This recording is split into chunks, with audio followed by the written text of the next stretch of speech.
Première actu, le Conseil constitutionnel vient de rendre sa décision sur la loi Asile et Immigration.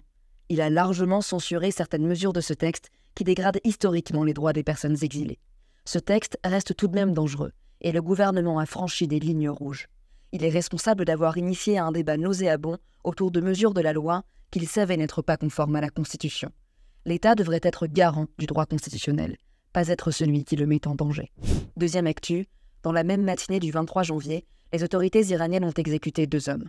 Le premier, Mohammad Gobaldou, avait 23 ans. Il est le 9e manifestant mis à mort depuis le début du soulèvement en Iran. L'exécution du second, Farhad Salimi, un kurde sunnite iranien, met en lumière le recours alarmant de la peine de mort contre les minorités ethniques. Pour autant, notre combat contre la peine de mort ne cessera pas. C'est un combat universel. Troisième actu, à l'Assemblée nationale, les députés se sont montrés favorables, en grande majorité, à l'inscription de l'IVG dans la Constitution comme une liberté garantie pour les femmes. Une première étape du processus politique, puisque le texte doit maintenant être examiné par le Sénat, puis être entériné au Parlement. Si le texte était définitivement adopté, la France serait le premier pays au monde à inscrire l'IVG dans sa Constitution.